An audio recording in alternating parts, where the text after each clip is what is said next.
नमस्कार, मैं डॉक्टर प्राची शर्मा, प्रवक्ता जिला शिक्षा एवं प्रशिक्षण संस्थान पुखराया, कानपुर देहात। आज हम लोग डीएलएड द्वितीय सेमेस्टर के अंतर्गत हिंदी विषय में हिंदी कविता शिक्षण का अध्ययन करेंगे। सर्वप्रथम प्रशिक्षण के उद्देश्य पर नज़र डालते हैं। इस प्रशिक्षण के उद्देश्यों में प्रमुख उद्देश्य है कि हमारे प्रशिक्षु कविता शिक्षण की तकनीकियों को जानते हुए जब कक्षा शिक्षण करने जाएं, तो वे बच्चों को कविता का उचित लय, गति एवं भावानुसार सस्वर पठन करने की कुशलता उत्पन्न कराने में सक्षम हो सकें। साथ ही कविता शिक्षण ऐसा हो कि बच्चे शुद्ध उच्चारण युक्त पठन की कुशलता उत्पन्न कर सकें अपने भीतर, और वह सक्षम हो कि वह पठन जो करेंगे वह पूर्णतया उच्चारण रूप से शुद्ध होना चाहिए। बच्चों के भीतर यह योग्यता विकसित करना कि बच्चे कविता को पढ़कर या सुनकर उसमें निहित भाव को ग्रहण करें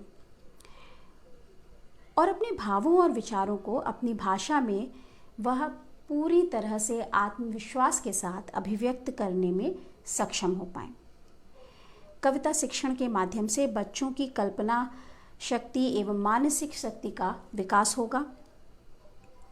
साथ ही कविता में जो निहित प्रकृति प्रेम होता है, तो उस कविता के पठन पाठन के द्वारा कविता के माध्यम से बच्चों के मन में अपनी प्रकृति के प्रति प्रेम उत्पन्न हो।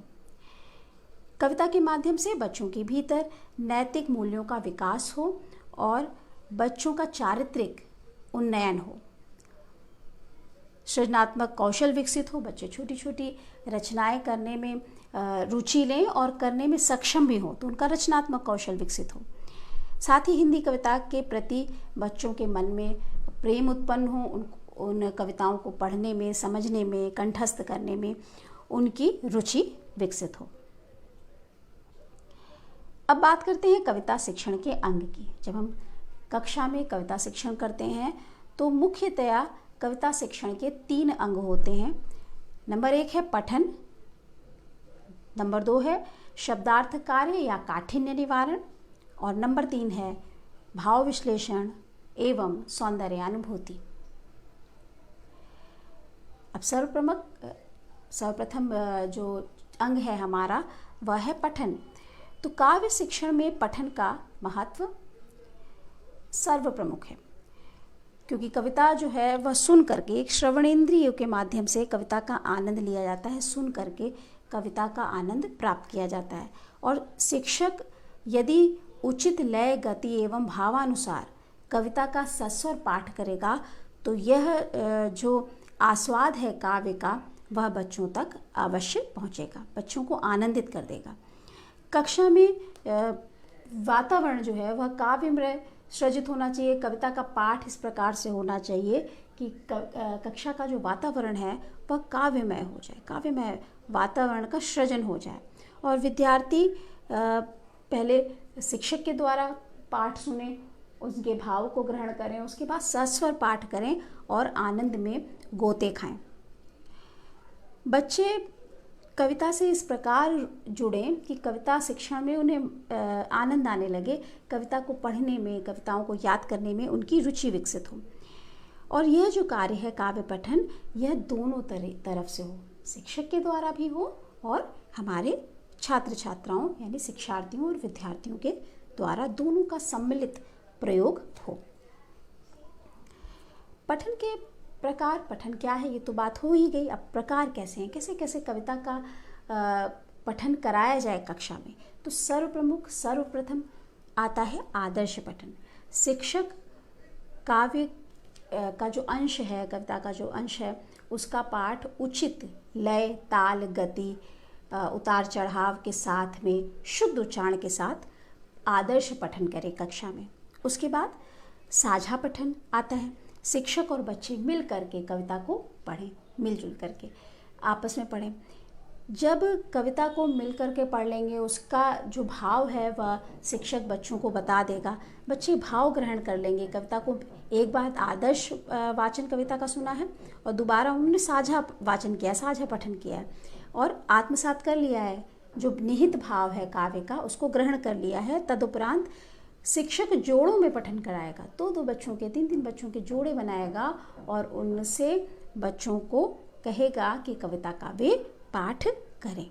और इस क्रम में बच्चे इतने परिपक्व हो जाएंगे कविता पाठ करने में, कविता के भाव को आत्मसात करने में, कि वह अंत में स्वतंत्र पठन करने में भी सक्षम हो जाएंगे। स्वतंत्र रूप से, जब कक्षा में वो शिक्षक नहीं है या बच्चे घर पहुंच गए हैं, उस कविता का पाठ किया था आज उन्होंने विद्यालय में, और जब वो घर में पहुंचे हैं तो अपनी पुस्तक खोल करके कविता को स्वयं पढ़ेंगे और उसका एक एक शब्द, जो एक एक अर्थ जो शिक्षक ने बताया है, उसको स्वयं भी ग्रहण करने में सक्षम हो पाएंगे। फिर दूसरा जो चरण आता है वह काठिन्य शब्द निवारण और शब्दार्थकार है। जो कठिनता आ रही है उसका निवारण करना है। कविता शिक्षण का यह जो है वह दूसरा प्रमुख अंग है, क्योंकि कविता शिक्षण का मुख्य उद्देश्य क्या है? रसानुभूति कराना। इसीलिए गद्य शिक्षण की भांति जब कठिन शब्द आए तो हमें उसकी व्याख्या नहीं करनी है, बल्कि हम उस कठिन या अपरिचित शब्द है, जिस शब्द से बच्चे परिचित नहीं हैं भली भांति, उसको हम सीधे सीधे उसके अर्थ को स्पष्ट कर दें। तो बच्चा क्या करेगा? कविता का रस की अनुभूति करेगा। यहाँ पे हम कठिन शब्दों का अर्थ बता देंगे बच्चों को, शब्दार्थ कार्य के माध्यम से कठिनता का निवारण करा देंगे और फिर बच्चे को अर्थ पता चल गया है कविता का, जो फिर हम भाव बताएंगे बच्चे को, उसका सौंदर्य अनुभूति कराएंगे, विश्लेषण करेंगे कविता का, वह सहज ही बच्चों को बोध हो जाएगा। इसके बाद आता है भाव विश्लेषण और सौंदर्य अनुभूति। काव्य का पठन हो गया, कठिन शब्दों का निवारण भी हो गया, उनका अर्थ भी बता दिया गया। अब भाव विश्लेषण और सौंदर्य अनुभूति, ये तीसरा चरण आया। इसके अंतर्गत शिक्षक छात्र छात्राओं को कविता में अभिव्यक्त भाव और सौंदर्य की अनुभूति करने के लिए प्रेरित करेगा। वो अनुभूति कराएगा, विश्लेषित करेगा, भाव को बताएगा, भाव विश्लेषण करेगा और साथ ही बच्चों को प्रेरित करेगा कि जो वो बता रहा है उसे वह अनुभव करें, आत्मसात करें। इसके लिए वह कुछ भाव विश्लेषणात्मक प्रश्न पूछेगा। कविता के जो मुख्य मार्मिक स्थल हैं, जो भावात्मक स्थल हैं, उसकी शिक्षक को यहाँ पे पहचान बना लेनी चाहिए, पहले से ही पहचान करनी चाहिए। फिर जो मुख्य जो स्थल हैं उन पर उनके भाव को बच्चों तक संप्रेषित करना चाहिए, उनका स्पष्टीकरण करना चाहिए। बीच बीच में विश्लेषणात्मक प्रश्न पूछते जाना चाहिए, तो पूरी कविता जो है बच्चे को समझ में आ जाएगी, उसका पाठ करना भी आ जाएगा और उसके सौंदर्य की, उसके भावों की अनुभूति भी बच्चों को सहज रूप से हो जाएगी। फिर आता है कविता शिक्षण की विधियाँ। अब कौन कौन सी विधियाँ हैं? जो विधियाँ चली आ रही हैं काव्य शिक्षण की, वह है भाषानुवाद विधि, भाष्य विधि, व्याख्या विधि, समीक्षा विधि और तुलना विधि। इसमें सबसे पहले आती है भाषानुवाद विधि। ये हम सबकी जानी पहचानी विधि है। इस विधि के माध्यम से शिक्षक पहले कविता का पाठ करता है, उसके बाद कतिपय बच्चों से कुछ बच्चों को चयनित करता है और उनसे पाठ करवाता है। अब यहाँ पे हमें छोड़ नहीं देना है बाकी बच्चों को, कोशिश करनी है कि हर बच्चा कविता पाठ में सक्रिय भूमिका निभाए, हर बच्चा पढ़े उस कविता को। अब क्या करेगा कि कठिन शब्दों का वह अर्थ बताएगा, कठिन शब्दों का निवारण करेगा। कठिन शब्द का निवारण जो दूसरा चरण था, तो कठिन शब्दों का अर्थ स्पष्ट करते हुए कविता का अर्थ यहाँ पे बताता है। तो यहाँ भाषा अनुवाद विधि क्यों हुई? क्योंकि जो अपरिचित या कठिन शब्द थे वहाँ पे उसका अर्थ हमने बताया, उसी शब्द का हमने सरल भाषा में अर्थ बताते हुए कविता के अर्थ को स्पष्ट कर दिया। तो यह कौन सी विधि हुई? यह विधि हुई भाषानुवाद विधि। इसके बाद आती है भाष्य विधि। अब इसको व्यास विधि भी कहते हैं। आप लोगों ने सुना होगा, कथाएं रखी जाती हैं या भागवत बैठती है, तो जो गद्दी होती है उसको व्यास गद्दी कहते हैं। यही जो पैटर्न होता है, जो भागवत का पैटर्न होता है, कथावाचन का पैटर्न होता है, वही इस विधि में भी है। यहाँ पे क्या है कि शिक्षक कविता का पाठ करता है और प्रत्येक पद की समीक्षा करता है, बिल्कुल अच्छे से उस कविता को विश्लेषित करता है, समझाता है।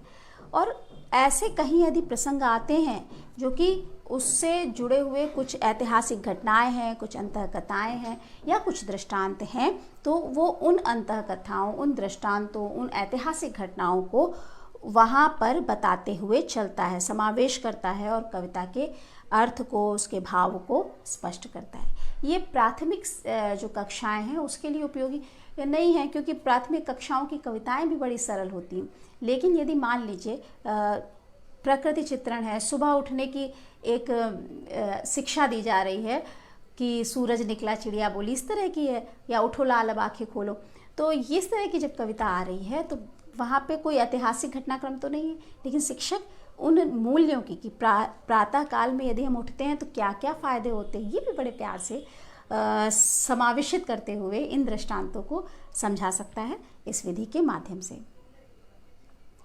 फिर आती है व्याख्या विधि। शिक्षक कविता के एक एक पद का अर्थ स्पष्ट करके उस कविता को प्रस्तुत करता है व्याख्या विधि के माध्यम से। इस विधि से कविता का पूर्ण भाव व्यक्त हो जाता है और बच्चे बड़ी सरलता से इसे आत्मसात करते हैं। व्याख्या कर देता है, एक्सप्लेन कर देता है, कविता के प्रत्येक पद को एक्सप्लेन करते हुए, व्याख्या करते हुए उसके अर्थ को बच्चों तक स्पष्ट करता है। तो सहज रूप से बच्चे उस कविता के भाव को सरलता से आत्मसात कर लेते हैं। फिर आती है समीक्षा विधि। अब इस विधि में कविता की समालोचना की जाती है। ज़्यादातर हम कविता का पाठ करते हैं और उसका अर्थ बता देते हैं, लेकिन कविता में जो भाषा शैली है, उसका रस है, छंद है, अलंकार है, ये जो तत्व हैं इनका विवेचन हम छोड़ देते हैं, जो अभ्यासकार में अक्सर दिया होता है। तो समीक्षा विधि के माध्यम से इन तत्वों का, भाषा शैली, रस, छंद, अलंकार, इन सब का बच्चे को ज्ञान कराया जाता है।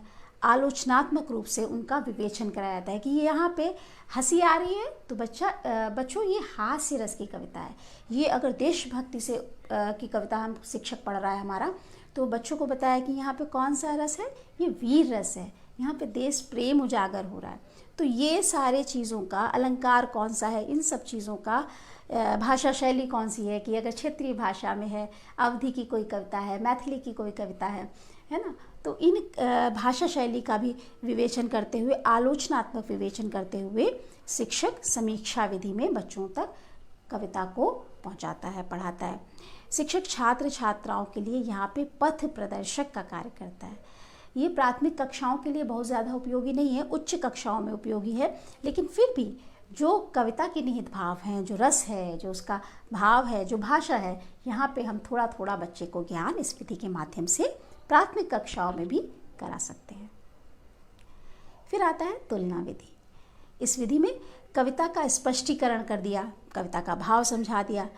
फिर क्या है कि शिक्षक उस कविता से समान भाव रखने वाली कोई एक अन्य कविता, किसी और कवि की कविता बच्चों के सामने प्रस्तुत करता है और तुलना करता है कि जैसे सूर को पढ़ा रहा है और सूर ने, मान लीजिए आप कल्पना कीजिए कि सूर की कृष्ण के बालपन से जुड़ी कविता है और उसको पढ़ाने के उपरांत तुलसी का जो राम के बालपन की जो पद हैं, बालपन की जो चौपाइयाँ हैं, वो भी वहाँ पर बता सकता है और तुलनात्मक अध्ययन बच्चों को करा सकता है।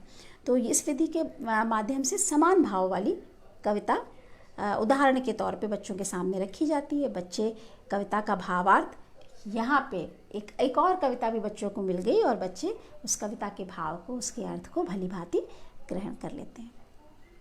तो ये कुछ विधियाँ थी। अब कविता शिक्षण के पद क्या है?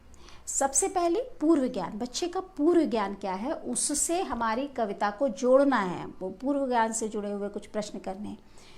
फिर प्रस्तावना प्रश्न ऐसे बनाने हैं कि कविता की भूमिका बन जाए, जो हम कविता पढ़ने जा रहे हैं उससे की भूमिका हम अपनी कक्षा में रच दें। फिर कुछ उद्देश्य कथन की आज हम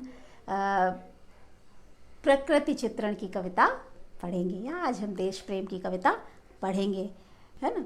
फिर प्रस्तुतिकरण हो गया, कविता का प्रस्तुतिकरण किया, आदर्श पठन के रूप से कविता को बताया। जो भी आप ले रहे, हो सकता है आप चार्ट बना करके लेके आए, मॉडल बना के आए, तो फिर बच्चों तक वह उसका प्रस्तुतिकरण किया, आदर्श पठन किया। यहाँ उच्चारण की शुद्धता शिक्षक को ज़रूरी है, ध्यान में रखे वह। फिर अनुकरण पठन, बच्चों के द्वारा उसका अनुकरण पठन हुआ। फिर केंद्रीय भावबोध प्रश्न, बीच में हम रुके, एक अंश के पढ़ाने के पश्चात उसके भाव को बच्चों ने कितना ग्रहण किया है, उससे जुड़े हुए कुछ हमने प्रश्न पूछ लिए बच्चों से। कहीं कुछ कठिनता आ रही है, उनका निवारण किया। शब्दार्थ कार्य, सब मैंने बताया था जैसे पहले में, कठिन शब्दों को आपने अर्थ बताते हुए बच्चों तक सरलतम रूप से पहुंचाया। फिर सस्वर पाठ कराया, बच्चों का एक संवेत सस्वर पाठ कर रहे हैं। यहाँ सस्वर पाठ करेंगे बच्चे तो आप उनके उच्चारण संबंधी दोषों को दूर कर सकते हैं।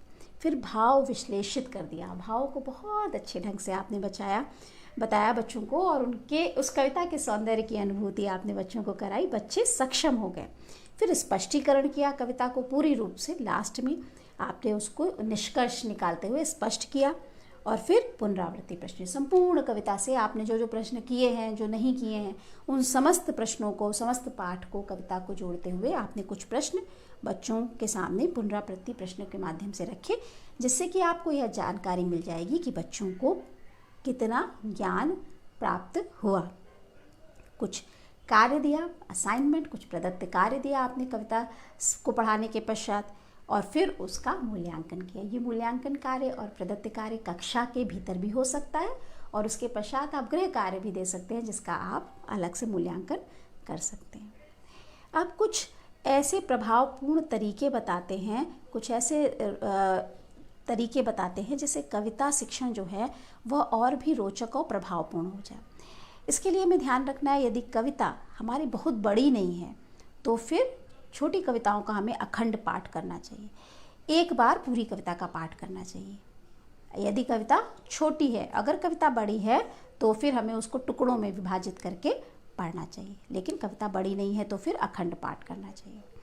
अब शिक्षक को उचित स्वर, लय, गति एवं समुचित भाव अनुसार शुद्ध उच्चारण युक्त आदर्श पठन करना चाहिए। मैं बार बार इस बात को बोल रही हूँ, ये सर्व प्रमुख है।